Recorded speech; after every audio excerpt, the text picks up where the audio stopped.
On a quiet Tuesday afternoon, during what was expected to be a routine appearance on a conservative news program, former U.S. President Donald Trump delivered a remark that would send shockwaves across the political and cultural spectrum.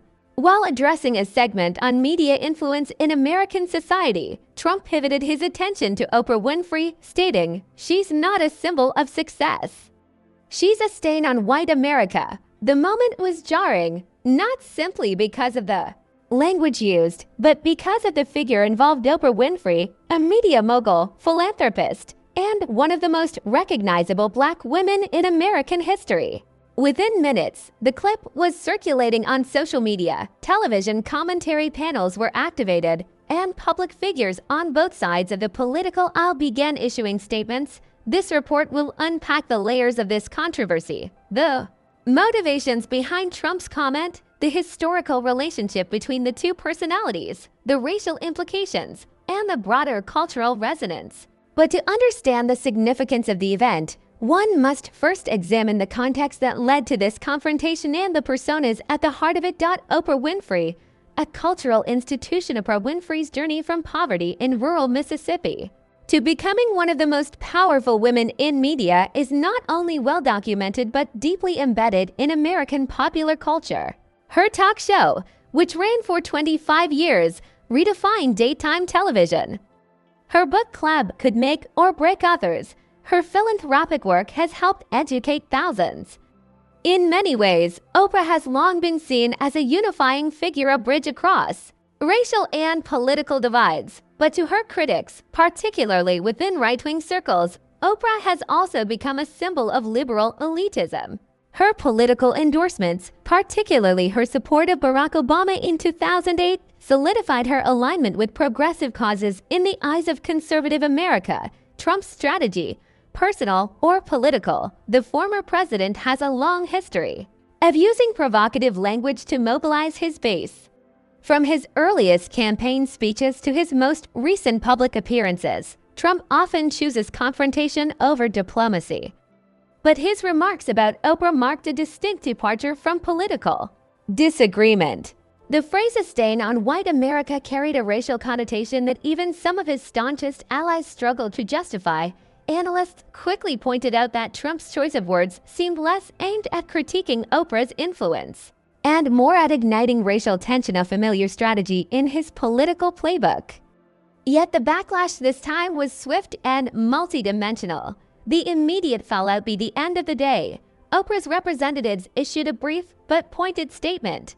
Ms. Winfrey has always believed in building bridges, not walls. She will not dignify hate with further response. It was a measured reply, but it left many wondering how deeply the comment had affected her personally. Indeed, later that week, in a closed-door conversation at a media summit, portions of which were leaked to the press, Oprah reportedly broke down in tears when the topic resurfaced.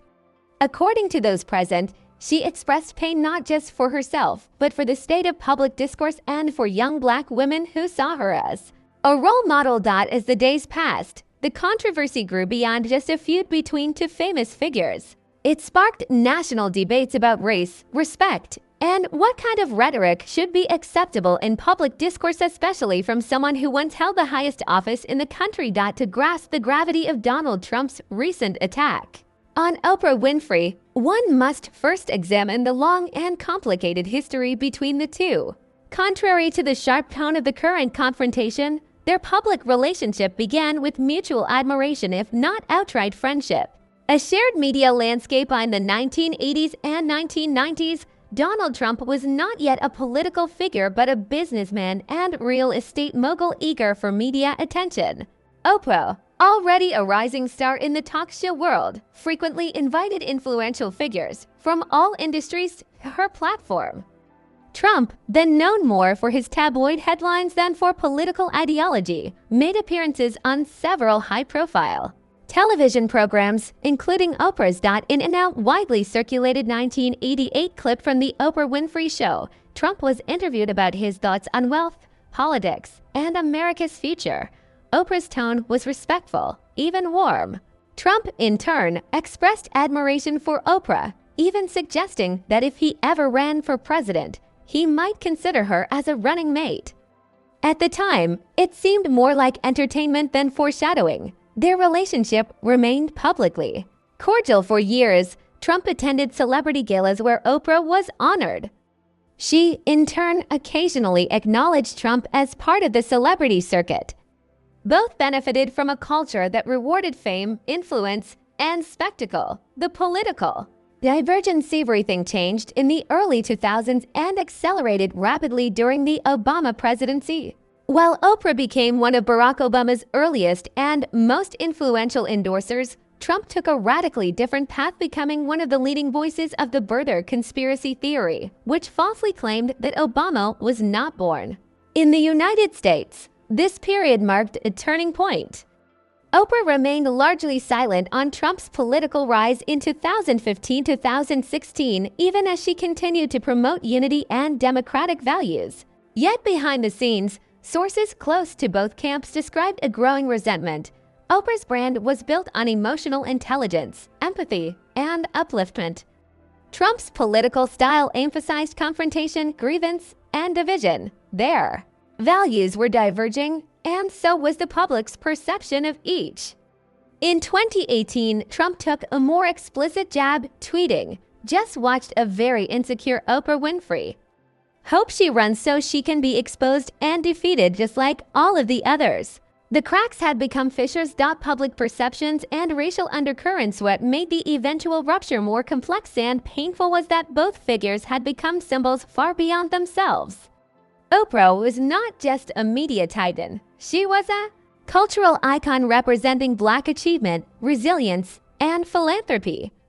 Trump, for many, had become a symbol of resurgent white nationalism and populist defiance of political correctness. Their conflict, therefore, was never just about two celebrities exchanging barbs. It came to embody a broader struggle over America's identity: inclusion versus exclusion, progress versus nostalgia, pluralism versus tribalism. By the time Trump made his recent remark, the stage had already been set for a confrontation that was about more than personalities. It was about the future of public discourse in a deeply divided country. The day after Donald Trump's statement aired, America found itself once again wrestling with questions about race, decency, and the boundaries of political rhetoric. The backlash was immediate and far-reaching. From Capitol Hill to talk shows, social media feeds to editorial columns, a storm of reactions unfolded, each reflecting the deeply polarized landscape of the country. Political figures take sides. Prominent Democrats wasted no time in condemning the statement. Senator Cory Booker called the comment a wild dog whistle wrapped in an open insult, while Representative Ayanna Pressley labeled it an attack on the dignity of every Black woman in America. Former President Barack Obama, without naming Trump directly, issued a general statement emphasizing the need for respect and empathy in leadership, especially in times of division. Meanwhile, Republicans found themselves in a familiar bind. Some, like Senator Tim Scott, publicly distanced themselves. "I respect Oprah Winfrey's accomplishments and contributions." Personal attacks of this nature served no purpose. Others, however, either remained silent or defended Trump's right to free speech, framing the backlash as performative outrage from the left. This split underscored a broader reality. Trump's comments were not just controversial, they were politically polarizing in a way that reinforced existing battle lines. Media reactions, polarization in motion. Cable news networks frame the story according to their established narratives. Progressive platforms like MSNBC and CNN ran back-to-back analysis segments, with commentators warning of the dangerous normalization of racially charged rhetoric. Fox News, on the other hand, focused on the left's reaction, suggesting that Trump's critics were overreaching and misrepresenting his words for political gain. The divide extended into print journalism as well. Editorials in the New York Times and the Washington Post called for a public reckoning with race and power, while right-leaning outlets emphasized the media frenzy and questioned Oprah's political influence in recent years. In essence, the comment became a prism through which each media outlet projected its version of the American story. Cultural and celebrity response. Beyond politics, many cultural figures also spoke out. Ava DuVernay, director of Selma and longtime Alive, Oprah tweeted, "This is what misogynoir looks like: powerful black women being told they're the problem, simply for existing." Tyler Perry, who has collaborated with Oprah on numerous projects, released a heartfelt video defending her legacy and urging Americans not to allow hatred to drown out decades of healing. At the same time, grassroots responses emerged. Hashtags like #ISTandWithOprah and #OprahDeservesRespect trended for days, with thousands of users sharing personal stories of how Oprah had influenced their lives. Teachers, activists, business owners, and ordinary citizens cited her philanthropy, her advocacy for survivors of abuse, and her educational initiatives as examples of her lasting positive impact. In a particularly symbolic moment, a group of young black women at Spelman College organized a campus vigil to honor a figure who's always honored us. A deeper racial wound beneath the surface of media cycles and political commentary, however, lay something more enduring: a collective sense of fatigue. For many African Americans, particularly women, Trump's comment represented more than a personal attack. It was part of a broader pattern of erasure, stereotyping, and marginalization in public life. Experts in race and communications noted that the phrasing "a stain on white America" was especially inflammatory. It carried echoes of historical narratives in which black success was portrayed as threatening or contaminating to white institutions. The comment struck a nerve precisely because it tapped into centuries-old fears and injustices. This wasn't just about Oprah, it was about what her story had come to mean in the broader tapestry of American identity. And in this moment, many felt that something sacred had been violated. In the days following Donald Trump's incendiary comment, a curious quiet emanated from the person at the center of the storm. Oprah Winfrey, long known for her ability to articulate strength through vulnerability, chose not to respond publicly, at least not immediately. This silence did not go unnoticed. In fact, it became its own statement, a measured restraint for Oprah. Silence has historically been a strategic choice. In the early 2000s, she declined to comment when tabloids speculated about her personal life. During the height of the Obama presidency, when critics challenged her influence, she let her philanthropic work speak louder than any press release. This time, however, the context was different. The insult was not coded, it was personal, public, and racial. Still, Oprah's response remained measured.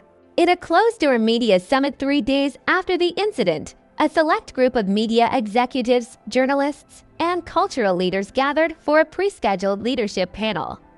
Those in attendance later described a somber, reflective Oprah who, for the first time in years, appeared visibly shaken. Multiple attendees later confirmed that when a moderator gently broached the topic, Oprah took a long pause, then said softly, "I've endured a lot of things in my life, but what saddens me is not what was said about me. It's what it reflects about the state of our country." She stopped short of addressing Trump directly. Behind the public persona, according to sources close to her team, the incident prompted internal conversations about whether Oprah should re-engage more directly with political advocacy. For years, she had maintained a careful balance between her public influence and her private convictions. Her 2008 support of Barack Obama had marked a rare political move, and in the years since, she had returned to a focus on humanitarian projects, media expansion, and education initiatives. But this moment felt different. Those close to her described a deep emotional toll, not because she feared damage to her reputation, but because of the example it might set. As one longtime associate put it, she knows girls are watching, young women are watching. And they're asking, what does it mean when someone like her can be attacked so viciously? The question of retaliation. While some of Oprah's supporters called for a public rebuttal, even legal action, she declined both. In an internal memo shared with her production and foundation teams, she reportedly wrote, "We don't rise by sinking into the mud. We lead by walking through the fire with grace." Her stance was not universally applauded. Some progressive activists criticized her for what they saw as a failure to confront systemic racism head-on. Others, however, praised her restraint. arguing that engaging directly would only validate Trump's strategy of provocation. The debate highlighted a broader tension among public figures of color, whether to confront hate publicly or transcend it privately and the personal cost of either path. Impact on her Venturous controversy also reverberated through Oprah's business interests. Stocks in her media company, OW and Oprah Winfrey Network, saw a minor dip before stabilizing. Advertisers expressed continued support, and there were no cancellations of upcoming programming. In fact, one of her scheduled specials, A Conversation on Black mental health, drew increased viewership, bolstered by the attention surrounding her name. More subtly, however, a shift in tone could be detected across her platform. A planned campaign focusing on gratitude was quietly adjusted to include a segment on resilience. New content was commissioned with an emphasis on confronting hate with dignity. If Oprah wasn't going to respond to Trump in words, she was certainly going to respond in intention. Donald Trump's comment about Oprah Winfrey calling her a stain on white America did not emerge in a vacuum. To many observers, it was not a slip of the tongue or an isolated provocation, but part of a consistent strategy, using race, identity, and grievance politics to energize his base, dominate media cycles, and reshape public norms. Understanding the impact of this most recent controversy requires examining Trump's broader rhetorical history and its consequences. Racial undercurrents in political messaging. Long before his entry into presidential politics, Trump's public comments frequently hinted at racial tension. From his central role in the birther movement questioning Barack Obama's citizenship to his 2016 campaign launch speech characterizing Mexican immigrants as criminals, Trump has repeatedly positioned himself as a speaker of unfiltered truths, even when those truths reflect long-standing racial stereotypes. His presidency only deepened this pattern. He referred to majority Black countries as shithole nations. He told for Congresswomen of color to go back to their countries despite all being American citizens. He described protesters for racial justice as thugs while calling armed white demonstrators very fine people. In this context, his comment about Oprah was not unexpected. It was the continuation of a political language built on division. Why Oprah? What made the attack on Oprah especially notable was the target herself. Unlike Trump's usual political opponents, Oprah has long avoided electoral politics. She's widely regarded as a unifying cultural figure, respected across demographics, with a legacy that spans philanthropy, media, and education. Attacking her then felt less like a political calculation and more like a symbolic act. Experts in political communication noted that Trump's choice of words suggesting that Oprah had somehow tarnished white America was not merely about her personally. It reinforced a message that Black achievement in traditionally white spaces is suspect or undeserving. It tapped into the idea that figures like Oprah don't belong. Despite decades of contribution and acclaim. For his base, this language may resonate as a defensive tradition. For others, it reads as a thinly veiled reassertion of racial hierarchy, weaponizing victimhood. Part of Trump's appeal among certain voter blocs has been his framing of himself and, by extension, his supporters as victims of cultural displacement. In this narrative, media elites, academics, immigrants, and people of color are cast as aggressors eroding traditional American values. By attacking Oprah, Trump recasts one of America's most successful Black women not as a symbol of hard-won progress, but as a threat. He inverted the cultural narrative. Oprah, a billionaire philanthropist, became the oppressor. Trump, the multimillionaire former president, became the oppressed. This rhetorical inversion is key to understanding Trump's enduring influence. It blurs reality. It makes strength seem suspect.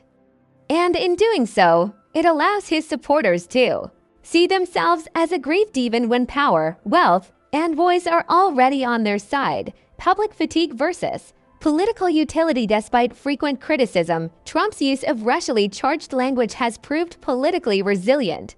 Each controversy generates headlines, energizes loyal voters, and dominates the news cycle. For years, critics have speculated that such moments would finally disqualify him from serious contention, but the pattern continues. Yet there are signs of fatigue. Polls conducted in the days after his Oprah comment showed a measurable dip in support among moderate suburban voters, especially women. Independents expressed concern over what they saw as divisive language and becoming of a former president. Some former supporters publicly distanced themselves. Still, within Trump's core constituency, the reaction was mixed but not disapproving. Some echoed his sentiment, others defended his right to speak freely. Few condemned the statement outright. This reflects a sobering truth. In today's polarized political environment, even racially charged attacks carry limited electoral costs provided they are aimed at the right target. In a country where entertainment, identity, and politics are deeply intertwined, few figures sit more squarely at the center than Oprah Winfrey. Her rise from poverty to media empire is more than a personal triumph, it is a symbol of possibility. But as recent events have shown, even a symbol is not immune from attack. In fact, the more visible one becomes, the more likely they are to be weaponized in a cultural war. Donald Trump's attack on Oprah wasn't just about race, nor was it simply about political strategy. It was also about celebrity authority, who gets to wield it and who gets to question it. Shifting public consciousness over the past decade, America has undergone multiple reckonings on race, gender, and media accountability. From the Ferguson protests to the #MeToo movement to the global response to George Floyd's murder, the national dialogue has been undergoing visible transformation.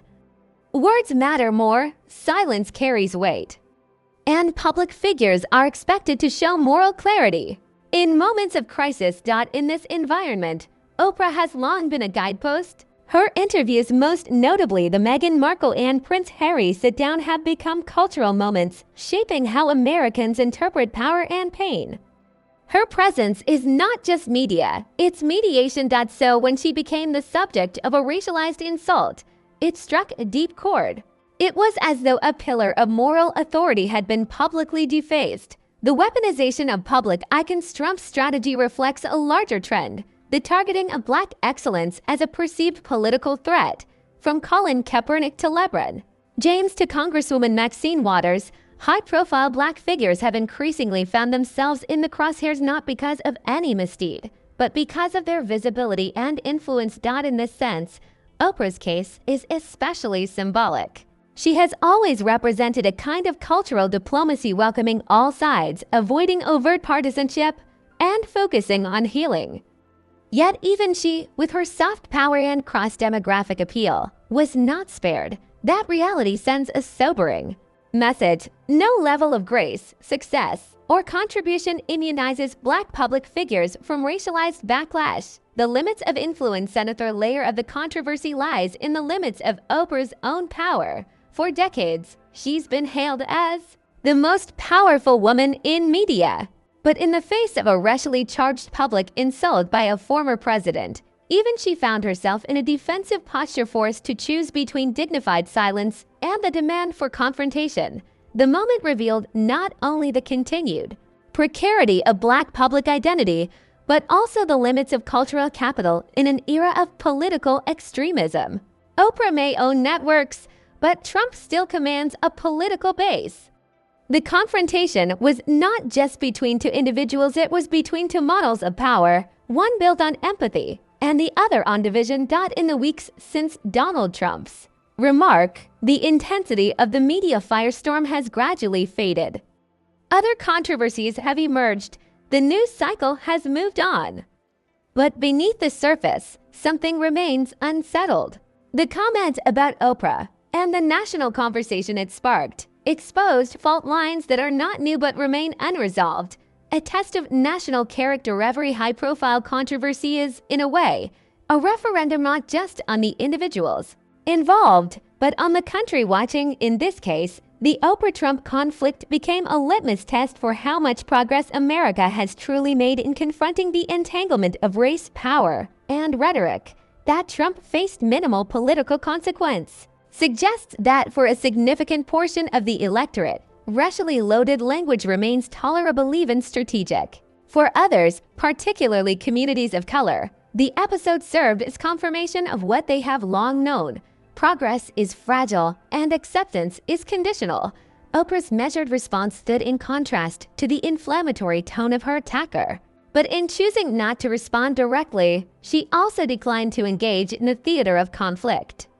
Whether that decision will be seen as grace or as missed opportunity remains a point of debate. The long view in the grand narrative of American history. Moments like this tend to echo. They become case studies in college classrooms, prompts in cultural think pieces, and markers of societal mood. The Trump-Oprah exchange may fade from the headlines, but it will likely endure as a moment when the country was once again asked, what kind of speech do we tolerate? What kind of power do we respect? And whose pain do we acknowledge? For Trump, the incident reaffirmed his grip on public attention.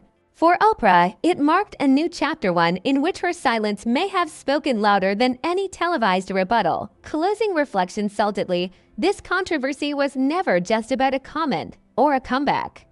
It was about visibility and vulnerability, about the cost of public life for those who don't fit the mold, and about the choices we make when confronted with injustice, whether to confront, transcend, or quietly endure. As one civil rights scholar put it in a televised panel days later, Oprah Winfrey has given this country decades of light. If that light is now seen as threatening, the problem is not with her, it's with us. In that truth lies the deeper reckoning. Not with Oprah, not with Trump, but with the mirror this moment holds up to a nation still struggling to see itself clearly. If you found this investigation insightful, don't forget to subscribe to the channel, activate the notification bell, and give this video a like. Your support helps us continue delivering thoughtful, in-depth reports on the issues that matter most. Thank you for watching.